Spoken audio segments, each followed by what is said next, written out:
Excellent. Well, welcome everybody to our Natspec Awards 2021 webinar. It's great to have something exciting and positive to be talking about and to be looking forward to. My name is Ruth Perry. I'm Senior Policy Manager at Natspec, and I'm joined today by Beth Mobbs-White, who is our Office and Business Support Manager, and she is in fact the lead on the Natspec Awards for next year, so is coordinating all of this. So she really is the guru on it. By the end of the webinar, we're hoping that you'll feel encouraged, inspired to enter the awards, and that we'll have answered any questions that you may have. We'll do a short presentation, and probably during that part it's best if you log your questions in the chat pane. If you're not familiar with Zoom, if you look for the little speech bubble icon and click on there, then that takes you to the chat pane, and we'll keep an eye on that throughout. We'll also then take time at the end to answer those questions and anything else that you might want to ask. Just a reminder, Beth will go over this in more detail, but the deadline for submissions is the 10th of February, and that's why we are doing this webinar now in November, to give you plenty of time to get a high quality submission together. I'm going to hand over to Beth at this point to talk you through some of the key dates, key information.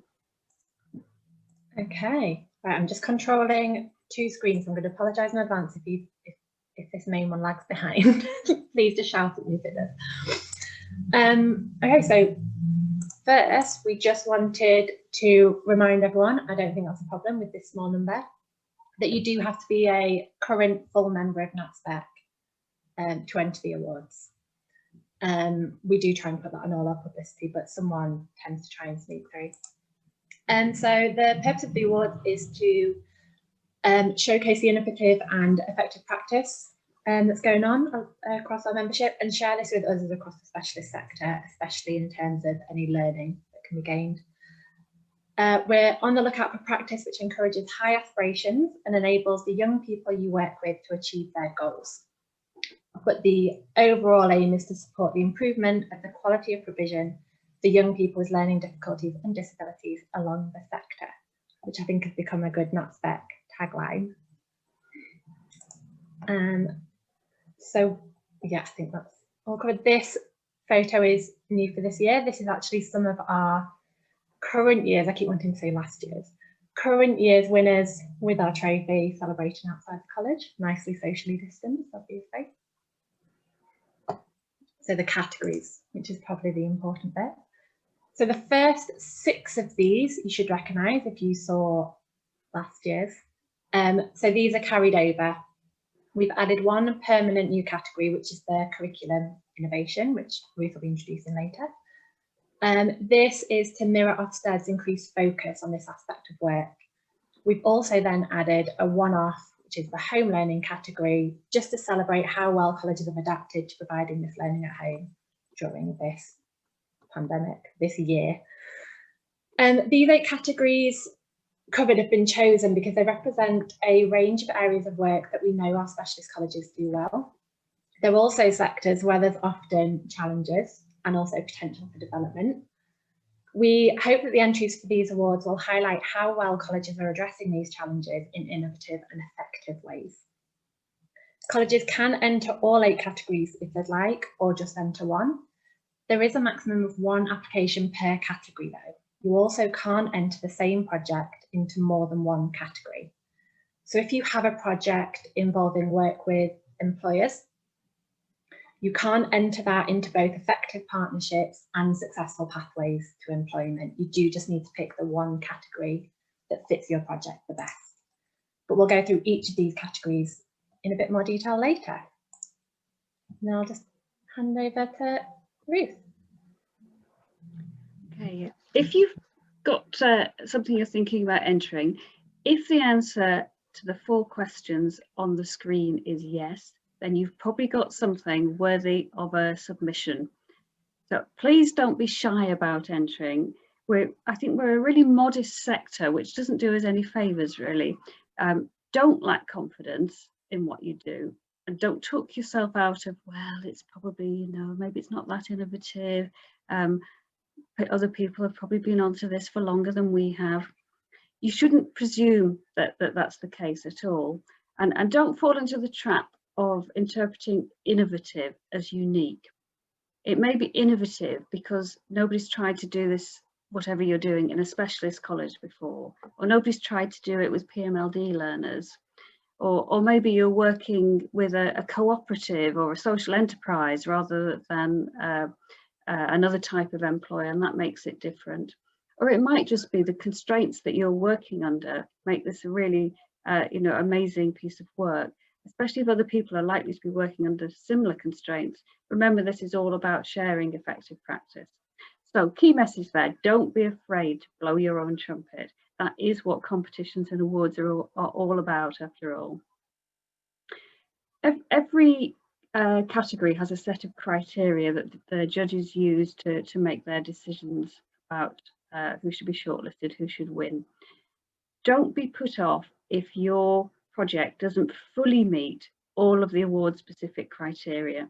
We've been really aspirational with those criteria, so it's quite possible that you'll be doing something really quite remarkable, but it doesn't fit perfectly with all of them. So if your project, in your opinion, scores highly against most of those criteria, then do put it forward. That said, as Beth said earlier, really choose your project carefully. So you might start by asking yourself, is this a really good example of the category title done well? So, for example, is this really good practice in terms of effective interdisciplinary working? Or am I actually trying to ram a square peg into a round hole? So you may be doing something fantastic, but it's not actually a fit with the awards categories for this year.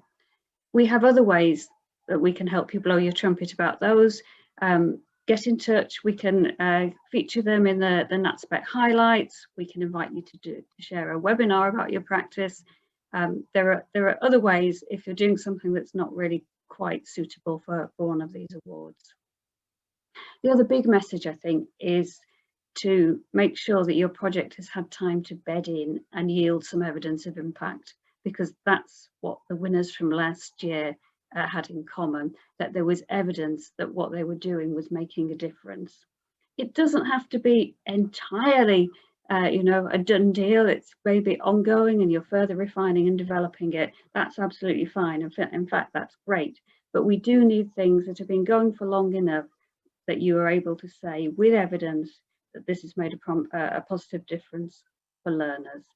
If you're not there yet with it, but you think it's going to yield something like that, hold on to it. We will be keeping these categories, apart from the home learning, which is a one-off.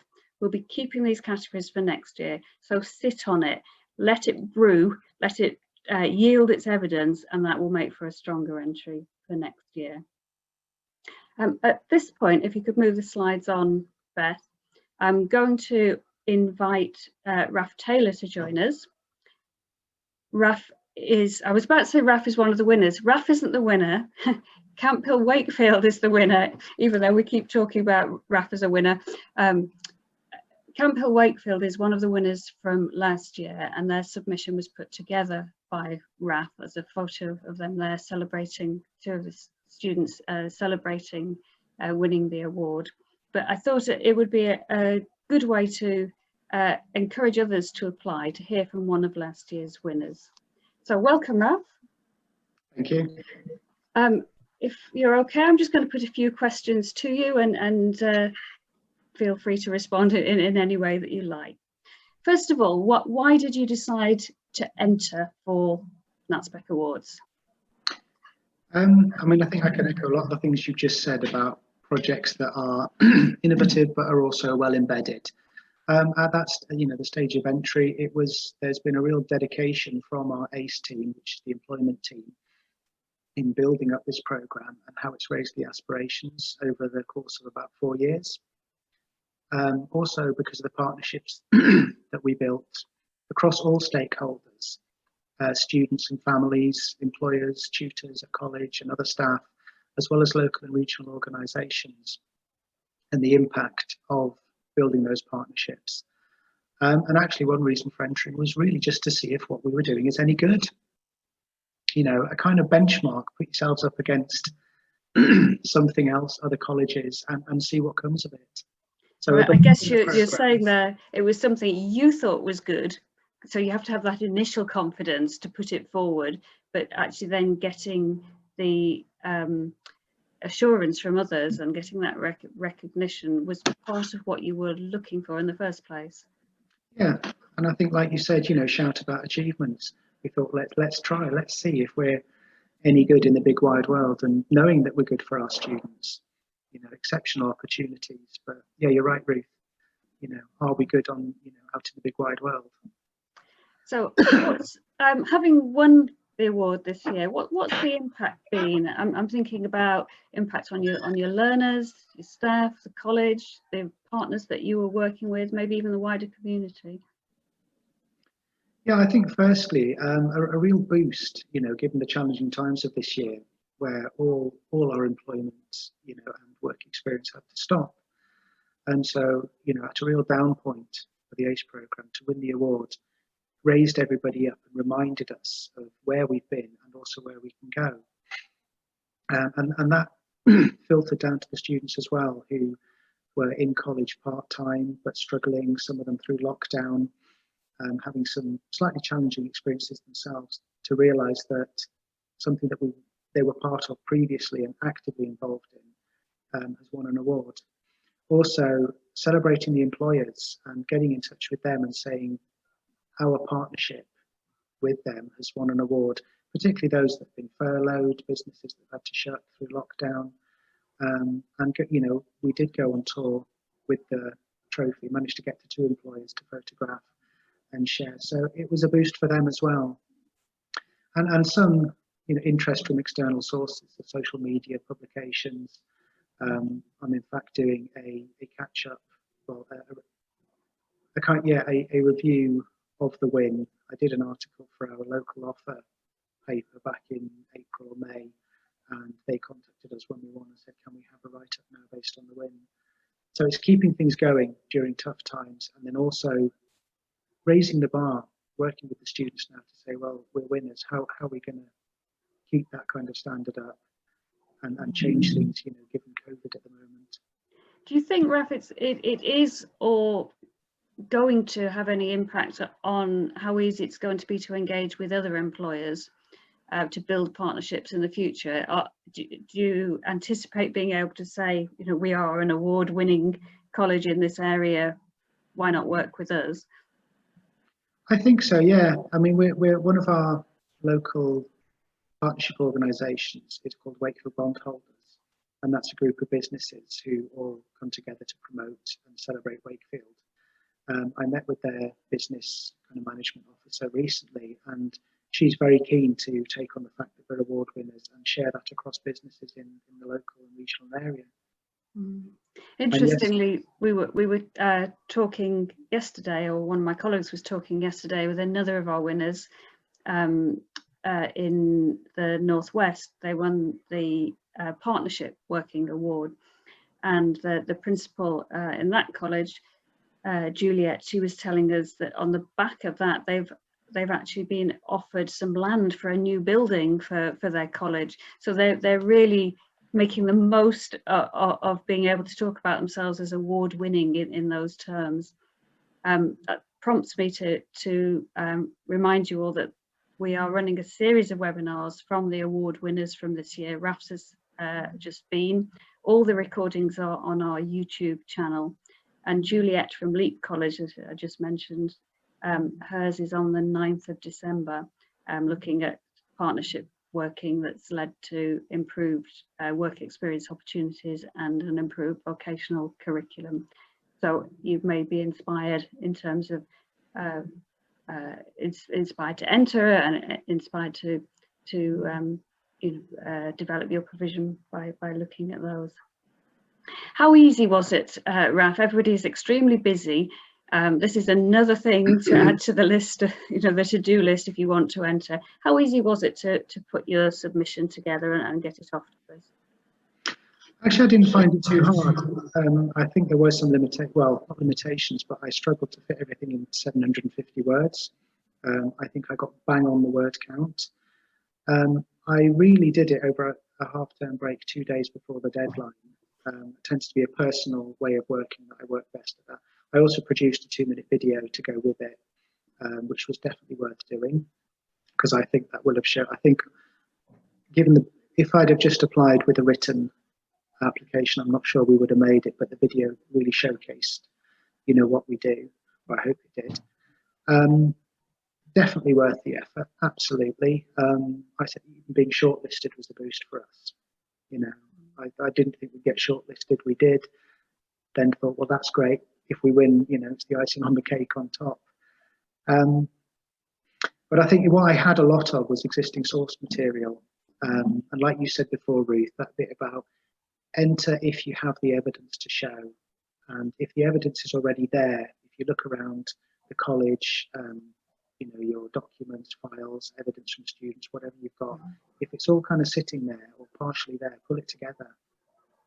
Because that's what I did, was pulling things together. I had quotes from students, I had quotes from parents and other stakeholders, had video ready to go. So I didn't have to search too far and wide for additional. Beth will say a bit more about the evidence gathering and how to submit it in a moment.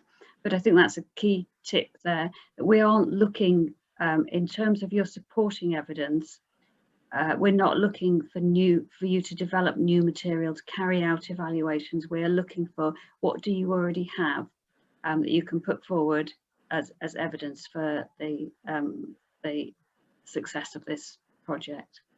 Finally, Raf, I know you've got to go off to a base conference, but do you have any tips for people thinking of entering this year? Yeah, I mean, I think one thing that I did that worked was to plan wide. Consider the total impact of what you're doing, and look as broad as you can across within the remit, obviously, of the award that you're entering, but go as wide as you can, especially when it comes to students and stakeholders, and also get the students involved. Talk to them about this is what we're doing, and other staff members as well, because they also may think of things, angles, perspectives that you haven't yourself. I mean, I very much did this mostly by myself, but working with the ACE team, a couple of job coaches at the time. I think in retrospect, I would have gone wider across the college and got people more involved, given more time to it. So plan a lot. And again, absolutely, I thought shout about your achievements. Exactly what you said before, Ruth, but believe in what you do. If you've got all the evidence there, if you think it's good, believe it's good, shout about it. Celebrate yourself. Thanks very much, Raf. On that note, we will let you go, but thanks for taking the time to be part of the webinar today, and we hope we'll see another submission from Camp Hill Wakefield for this year's awards. I think Cheers. so. Thank you very much. Thanks, good luck to everybody. Thank you. We're going to move on now to walk you through each of the categories. Before we do that, sorry, Beth is going to just building off on what Raf was saying, just cover off what should be included. Yeah, so as we said, we're about to go through all of the individual categories, but in an effort to try and make those as relevant as possible, we also have some general guidelines as to what every submission should include. And we've boiled it down to these 5 bullet points that should hopefully be pretty self-explanatory, but I'll run through them quickly. So firstly, we want to know what you've actually done. What have you introduced? What have you changed? What have you implemented that you're putting forward? Secondly, is what makes this more than just business as usual. Even if it's something that's been done elsewhere, if it's new to your college, to you, then you'll likely have adapted it for your students and your circumstances. So we still consider that innovative. We also are looking for something that's had real impact. So not just a one-off. So if you've had a great relationship with an employer, but that's now come to an end, if that was a short-term thing and that's come to an end, that's not going to make the cut for shortlisting. But if you've had this short relationship, but then taken that learning from the experience and applied it to subsequent relationships and continue to build on this to benefit learners, that is worth putting forward.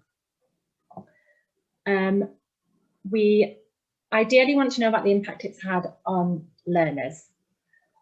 This is obviously our main focus, but we are very happy to hear about how it's impacted on staff.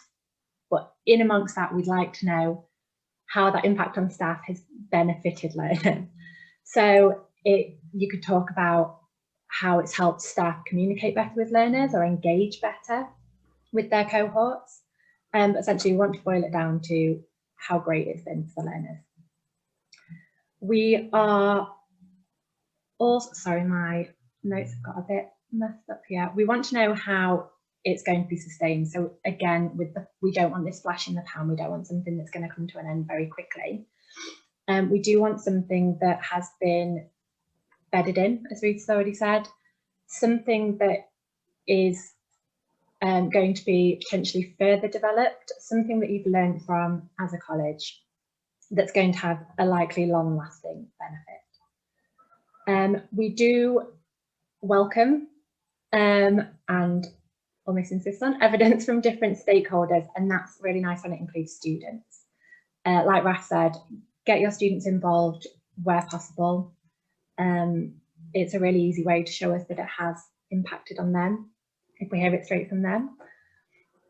We unfortunately can't just take your word for it that the project is a great thing that's had long-lasting impact. So again, as has been mentioned, if you think about what evidence you can provide before submitting your entry, it will make things a lot easier for you and it will come across as a lot clearer. So the main point of the guidelines is to make it easy for you to apply, to make sure it's not too onerous to apply or too much for our judges to go through as they are volunteering. It also makes sure that we've got a level playing field. Everyone's starting from the same point. If everyone's meeting these guidelines, then it'll keep it a bit more fair. We also don't want you to spend a lot of time writing lengthy reports or collating a lot of different types of evidence. So we do have some guidelines about how to submit, what rules are on, that will come a little bit later, but essentially the main thing is it should be no more than 750 words. We also say no more than 3 minutes of video across the 3 pieces of additional evidence, no more than 3 additional pieces of evidence. But again, I will cover that later, don't worry. But it is really, as Raf said, his video could have been the key to getting shortlisted. So only include additional evidence if you really think it adds extra value. If you think you can cover it in your 750 words and you think that's done the job, then that's great. But if you do want to add additional evidence, just do think about whether it's really providing extra. Sorry, yeah, we'll go through that again later. We'll start on the individual categories. Thanks, Beth. Back to Ruth. So Beth and I are going to take it in turns now to walk you through the individual categories. We won't read out everything on the slides. As you've asked in the chat, can you have the slides afterwards? Absolutely. But also, as you know, we're recording this session, so recording will go up onto our YouTube channel and you can refer to that as well. So this is the Innovative Use of Technology Award. Key thing, it doesn't have to be about using new kit. So it's not innovative in we've got hold of the very latest version of something very expensive. That's not at all what we're looking for. It's much more likely that you've adapted some kind of existing technology for a different student or group of students. For example, a social learning platform that's based on blogs and videos adapted so it provides non-verbal students with a way of using video to communicate. And in that way increasing their self-determination. It may be that you're using an application in a radically different way, or a bit of hardware, software than it was intended for. So we know, for example, some colleges are making great use of Alexa to help learners to be much more self-determining in their own environments. probably not what the makers of Alexa had in mind when they created it, but being used in that really imaginative way by colleges and students. We are really keen to see, and this really does run through all the awards, but that students' aspirations, interests, preferences, their opinions, their feedback have been central to whatever it is that you've developed. It is really easy to, if you've got technology enthusiasts in your college, to run away with exciting projects and potentially to lose the importance of the fact that this has to be something that the learner wants to use, doesn't want, when learners don't want to stick out for using some different type of technology than other people and so on. So it's taking into account those learner preferences as well.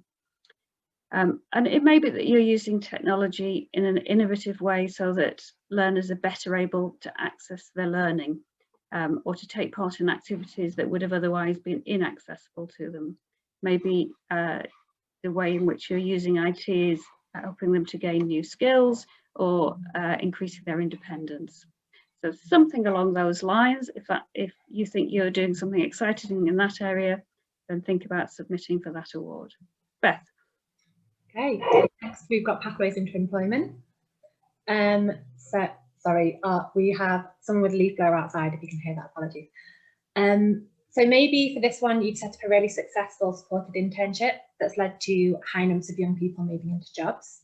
You could have introduced a new approach to work placements a couple of years ago, and you're now seeing that pay off in terms of young people getting jobs in a wider range of sectors than they were before. You could have found a way to improve employment outcomes for a particular group of learners, so maybe those with behaviours of concern or those with sensory impairment. Maybe you've been creative in the way you work with individuals to find the right employment outcome for them, perhaps in the form of a micro-enterprise. Whatever your project, it needs to have been embedded in, again, a theme throughout, long enough for you to be seeing some returns now and to feel confident that you'll be able to keep building on this approach so that more young people benefit in future. Okay, the Student Voice Award. You'll not be surprised for me to hear me say that in this award, above all others, it's going to be really important that you show how students have been involved in the design, the delivery, the evaluation of whatever practice it is that you're putting forward. You may have developed something innovative in the way that you're capturing the learner voice of individuals who could be marginalised, for instance, students for whom English isn't their first language, or perhaps non-verbal learners. You've been successful in capturing their opinions on matters in college.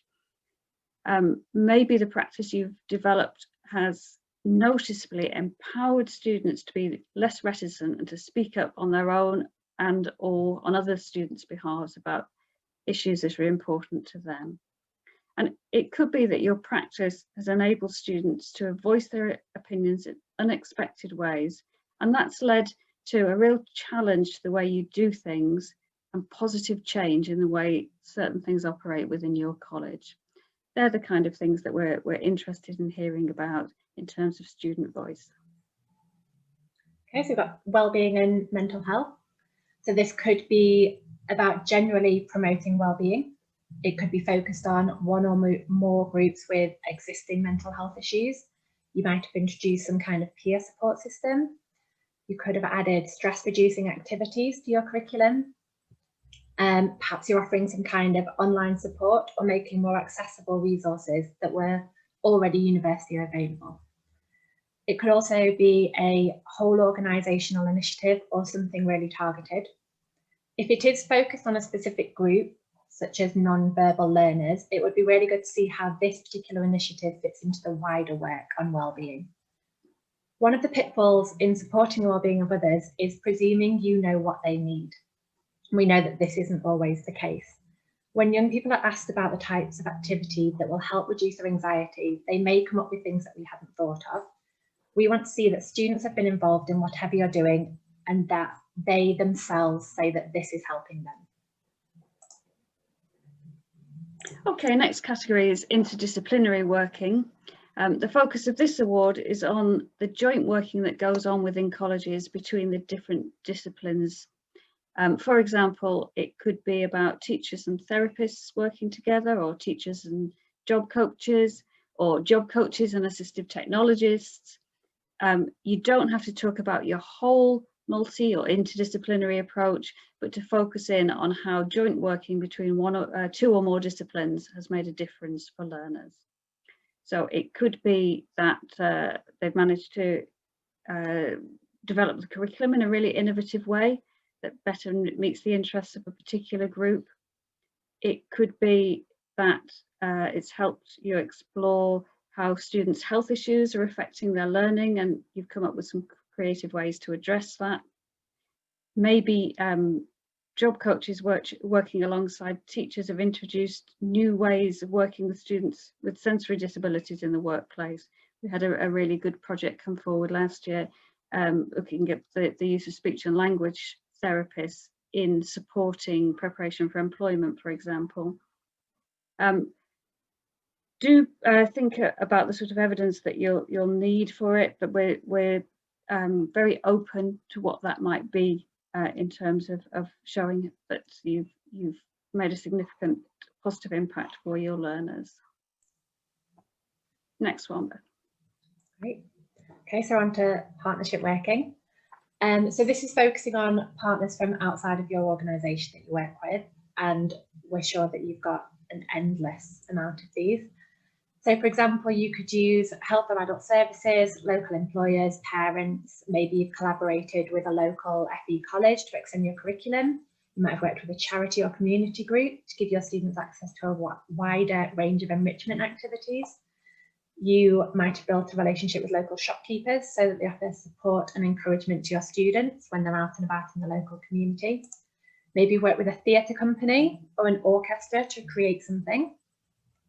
In this one, we're looking for evidence that learners have got something good out of the partnership, and that it's also been a positive experience for the partners. They don't have to have all contributed equally, just made sure they've done their bit. Unless there's a good reason not to, then we'd expect to see some input from the partners involved as well. We don't need a lot, just a sentence or two about what they did, what they got out of it, and possibly how they saw the learners benefit themselves. Ideally, we're looking for partnerships that have stayed in place so that learners can continue to benefit, but it might be that the partnership was needed for just a fixed period. If that's the case, we'd want you to touch on what you've learned from the experience that you're now applying to other partnership working or aim to do so in the future. Okay, moving on then to curriculum innovation. This is a new award for this year. We know that many of you have undertaken curriculum reviews in recent years, prompted by Ofsted, at least to some degree, and that's given you an opportunity really to come up with some successful and different approaches to the curriculum. We're conscious if that's happened really recently, then it may be something that you need to think about for next year. But if you've got something that has had time to bed in and where you have got evidence of impact, then do think about putting it forward this year. If you think it'd be better to wait, as I use that term, let it brew for a little bit longer, then this category will be here next year as well. So hold on to it if you think that makes more sense. We'll be taking a really broad view of the curriculum when we're looking at this category. So thinking about both content and delivery. So for example, you could choose to put forward your new maths curriculum. Maybe the content of the curriculum had remained constant for a while, but you've introduced something exciting, new ways of getting learners to engage with it. It could be that you've completely modernised an aspect of your curriculum, for example, the sex and relationship curriculum, working with learners to understand what they want and need to learn about. Either of those sort of approaches would be equally worthy of putting forward. What we're really interested in understanding is what evidence you've drawn on to help you build your curriculum or to adopt a certain approach to delivering it. For example, let's take an employability skills curriculum. Maybe that's involved talking to local employers about the skills that they need. Maybe you've interviewed former learners who've gone into work and ask them about what parts of the course were most useful and what was missing. Or maybe you've done some research yourself looking at reports on employability skills. But you don't have to go into great detail, but we want you to touch on how come you came up with this new approach or this new content. And finally, home learning. We've all been on such a huge learning curve with this year. And we've heard back from Ofsted already. We were talking with the high needs lead last week, and she was saying how impressed they've been on the interim visits with the way in which colleges have responded to providing for high needs learners who've been at home. So we thought this would be a really good opportunity to celebrate the way specialist colleges have continued to support learners, whether at home or at college, using online learning, home visits, or sending out learning material. Again, we've resisted remote or online or even blended in the title for this. It's simply how did you effectively support learners who are at home. So we'll be looking for practice that meant that learners were able to keep making progress as opposed to just keeping engaged. We'll be looking for examples of really personalised approaches that took account of the different situations that learners found themselves in. And we know that working with families has been a real key to the success of home learning. So we're interested in how you put that support in for them. And finally, we don't want this just to be about looking back. We don't want it to be a kind of glorious retrospective. We want to hear about what you've learned from the whole experience that you've been able to take forward into your day-to-day practice. For example, maybe you've introduced some elements of blended learning that are going really well. And maybe you're taking forward some of the ways that you've connected with parents during this period so that they're more involved in their young person's education in the future. So tell us what you're holding on to and why, and what difference it made, and how you think that's going to help in the future. So that's a whiz through the complete set of different categories. We're now going to move on between us, Beth and I, to cover off, based on our experience from this year's awards, what makes for a good entry and how to do the submitting process well. So I'm going to kick off with these tips on what makes for a good entry, and then Beth will pick up on the other aspects. Some of this, forgive us, is summarising what you've already heard, but this is all of them really in a nutshell. So remember, when you do your 750-word summary, that you're describing your practice to someone who knows nothing about it. So explain what you did, explain why it needed doing, and make sure you cover off what makes it innovative in some way. But don't drift into a long account of the process. We don't need to know how many meetings it took and how you set them up and how that was made more difficult by COVID or any of those sorts of things. Put your main focus on the impact it's had on learners and support the claims that you make about that with evidence. So tell us how they've benefited. How do you know it's made a positive difference? Don't forget, evidence doesn't always have to be quantitative. If you have got details about how your percentage, employment rates for students leaving has gone up, absolutely put that in. But also think about the ways you can gather those sort of softer outcomes as well. Think about the range of stakeholders who were involved. As we've said repeatedly, we definitely want to hear from learners themselves, but think about who else was involved, maybe parents, employers, community members, staff. What are they telling you about the project and how it's benefited learners? Don't forget to think about the longer term impact of your provision. How will you keep it going? How are you going to build on it for the future? The winners last year and the shortlisted entries all kept their focus on something really specific rather than a huge initiative.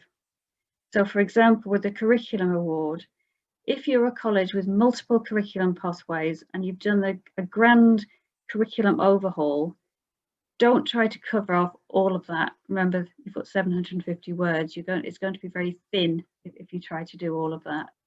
So focus in on that particular aspect.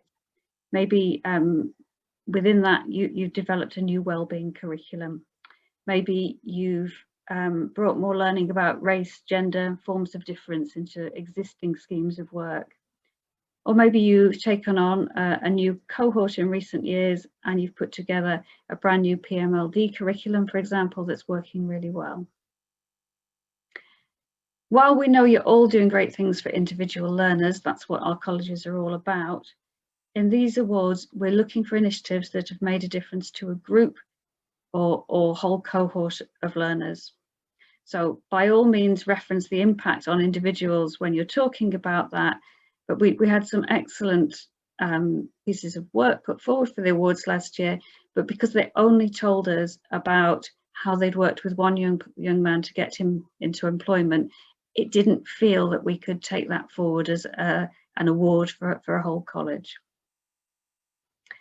I think I've mentioned this before as well, but last year we saw a few entries that really did look to be excellent practice, but they didn't fit with the award for which they'd been submitted. Some of them we said, oh, what a shame they didn't put this forward for a different category because they'd have done really well there. In others, we thought this is brilliant, but it doesn't really fit with any of our categories. As I said, we've got other ways of celebrating and sharing that kind of effective practice that doesn't fit. So just get in touch with Beth or me or Amanda, our publicity comms lead, and we will find a way of celebrating that with you. And don't be tempted. Some of our colleges are very good at this because they have whole teams working on, applying for grants, making bids, and so on. Don't be tempted just to whack in something that you've put into 2 or 3 other competitions already. By all means, repackage it, but pay attention to what the judges are looking for. All the criteria are published on our awards website. We've just covered them off here. Make it easy for the judges to see how your award meets the criteria. Some of the practice we saw in successful applications last year, they used each of the 3 or 4 bullets as a header in their submission and covered them off in that way. Look how we are sustaining it. Look how it's had impact on learners and so on. Or they emboldened particular words and phrases that match the criteria. And that made it really easy for the judges to see, oh yes, this meets them very easily. As I said, don't be put off if you don't fully meet all of them, all the criteria. As I said, we've been aspirational with them, but we'll be looking for the submission that most closely meets all of them. So do try to pin what you're telling us about your practice to those criteria. Beth. Okay, so the all important details. So it's always worth reminding people, especially if people are going to be watching this back later, that you do have to be a full Natspec member to enter the awards. We don't want anyone disappointed. So the submission has ever so slightly changed this year based on feedback. So hopefully it has got easier. All the information that you need to submit remains exactly the same, but the way that the submission form works is ever so slightly different. But if there's any problems with that, just let us know. The email address is on the awards website. So same as last year, and as we've already mentioned, you will need to complete a separate application for each category of award that you're entering. So I think previously we did have questions of, I'm looking to submit for 3 awards, can I use 1 award application? The answer is definitely no, thank you. So a separate application for each category of award. Again, worth repeating that you can enter as many of the categories as you like. You can do all 8 categories if you want to. But each organisation may only submit 1 entry per category, and you can't submit the same project into more than 1 of the categories.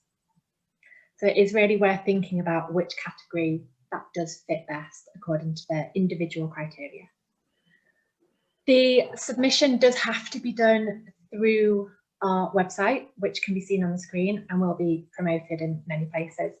But you can organise this how you like. So if it's easy for you to collate everything in a Word document and then paste it into the website, you can absolutely do that. Our format supports that. But we can't accept things just via email. So you can add up to 3 pieces of additional evidence. There are 3 different sections this time on the website. So you've got evidence piece 1, evidence piece 2, evidence piece 3 to try and make that really clear. We do have different options as well. So you can either, if you have something pre-existing, such as a YouTube video, we do have a box where you can copy and paste the URL to that video to any website. It could be a page on your college website. We also have alongside it a drag and drop or a select file system, which is what we had last year. So if you have a Word document, a PDF document, you can drop it in there. If you do have any problems with that, just get in touch with the awards at Natspec email address and we'll be able to help if you've got a large file.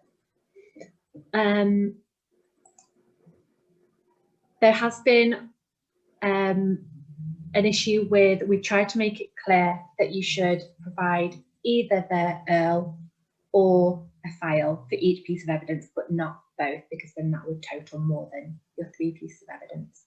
But again, if you have any queries, just get in touch. So again, a reminder that any supporting evidence should already be in existence. So something like an external evaluation report would be great. We don't want anyone having to create something for the purpose of applying for an award. The only exception for this would be the creation of a video to gather student feedback about the award, and they're more than welcome. Supporting evidence can also contain a mix of files, so it could contain a Word document and a PDF and an URL to our website. But again, it should contain no more than 750 words across the 3 pieces of evidence. If you're submitting video as additional evidence, it should also be no more than 3 minutes. And that's across all 3 pieces of evidence. You can see the email address awards@natspec.org.uk on the screen. Please do feel free to contact us at any time. That will be me that you're usually getting through to on that. The awards website is awards.natspec.org.uk. To get straight to the submission form, it's on there. You can just add /submit at the end. We're hoping it's quite self-explanatory, and as Raf said, he didn't have too many problems. But again, we're open to all questions and we can help you through that.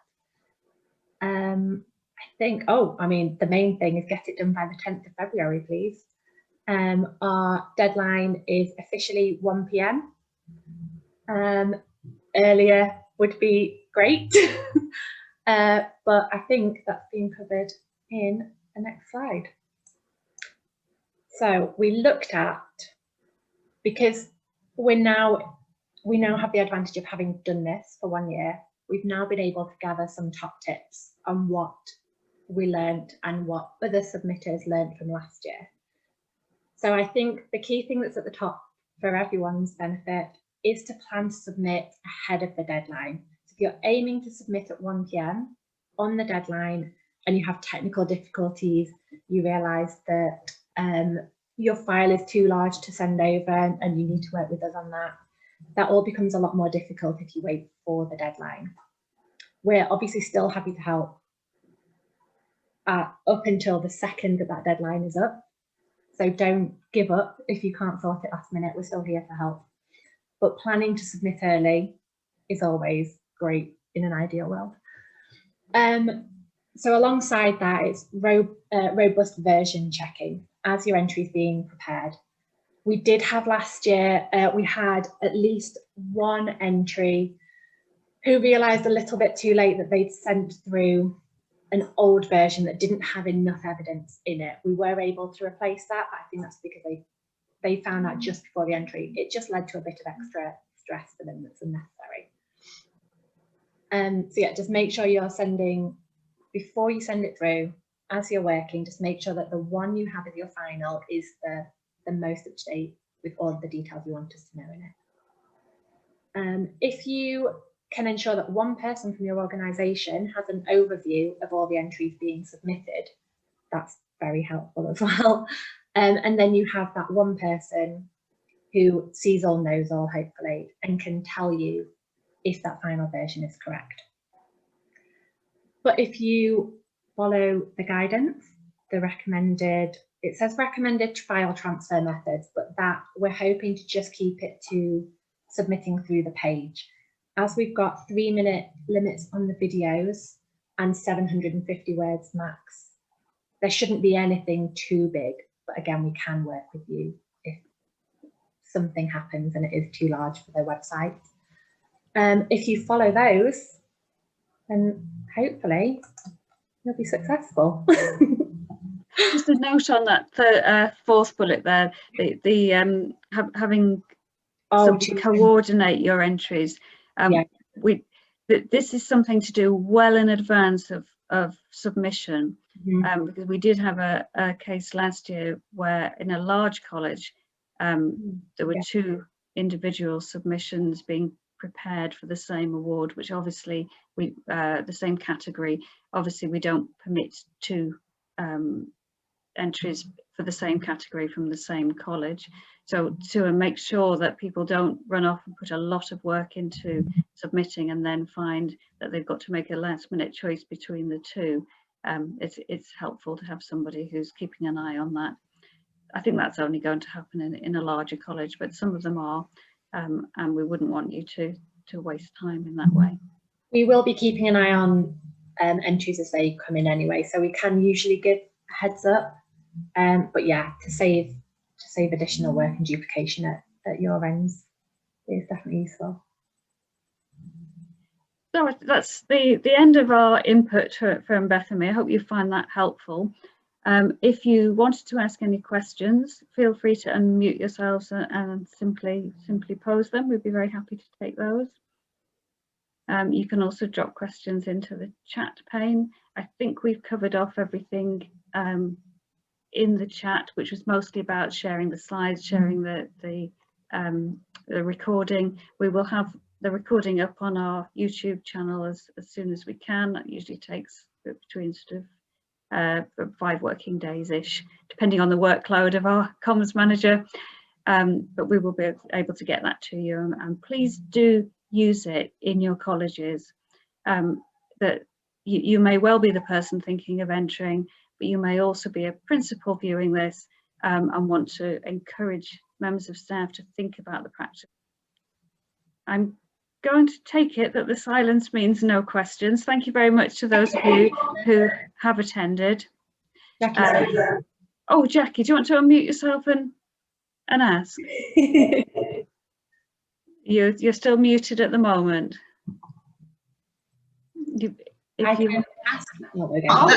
Sorry. Amazing. I just wanted to ask, so we're a relatively new provision, and we only, this is our 3rd, September is our 3rd cohort, and we're up to 80 learners, so we're quite small in compared to some, I'm sure. And obviously some of the things that we put into place are still relatively new, and what I sort of gathered from everything that you were saying is obviously that there needs to be a certain period of time for things to have embedded and to show evidence. We've got some great stuff going on, but I'm not sure whether we've got longevity, so I was just sort of asking really what, you know, a piece of string, but how long is long? Yes. I mean, the answer is exactly as you would expect. It's as long as a piece of string, but the key thing is, do you have evidence of the impact? That's really what we say, let it bed in. As soon as it starts to generate evidence where you're able to say more students are attending, more students are reporting that they are enjoying, you know, more businesses have engaged with us, or you know, any of those different types of evidence where you can quantify or qualify how that difference, you know, how you can tell that it's made a difference. Sometimes when we talk to people about things they're really proud of, they might have worked really hard on a new curriculum and they're really pleased with what they've produced, but they haven't yet delivered it. So we don't know whether the learners learnt a lot from it, whether they enjoyed engaging with it, whether it helped them with their progression or not. Chances are it's a fine piece of work, but the evidence for it isn't there yet. So it's a question of asking yourself, how do we know this is working? And if you've got some answers to that, then you can share those with us. Sure. Okay, lovely. Thank you. Okay, but you know, we would encourage you. It's great to see you engaging. we've got lots of small colleges. 80 is not, 80 we would class as medium sized. We've got colleges with 12. So we only started with 10, so yes, we've only just moved into a new building as well, so that was a challenge in itself. Yeah, so we'd be delighted to receive something from you. It's one of the reasons as well that we've put the sort of 750 word limit on things, and we've asked that people don't create shed loads of new evidence, because we know colleges have different capacities. Some have publicity departments, who can run away with these things, just imagine, but others don't. So we want, as Beth said, to create a level playing field with all of that, because size, that doesn't indicate quality. Small can be beautiful, large can be fantastic. We're interested in the quality of what you're doing, not the numbers. Okay, thank you. That's wonderful. Thank you, Ruth. Okay. In that case, we'll bring the webinar to a close. We hope for lots of applications. We wish you good luck. Don't forget to visit the awards website. The email address that you can contact for help is on there, because we're more than happy to help you with your applications there. Beth's just put it up again. Beth, did you want to say anything final before we close? I don't think so. I think I will make sure that we have these separately when we send out the slides and recording, just for easy access to the website and to the awards email. Like I said, that is usually me that will be picking that up, so do feel free to send through any questions. We're happy to answer anything. We do want to encourage as many submissions as possible. But yeah, we've got FAQs on the website, which is probably useful to mention. But apart from that, I think that's it. One last thing that I'll say before we close is that we very much hope that we will be all together celebrating in an awards ceremony as part of our conference. But as Jackie's just put her hands together in the praying position, that's where we're all at. However, this year we did do a rather glorious online ceremony, which you can watch on our YouTube channel.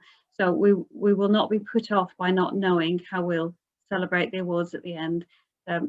We will have a good time celebrating them, whatever happens. Okay, on that note then, thank you very much for attending. Please do submit, and we look forward to receiving them. Best of luck. Bye-bye.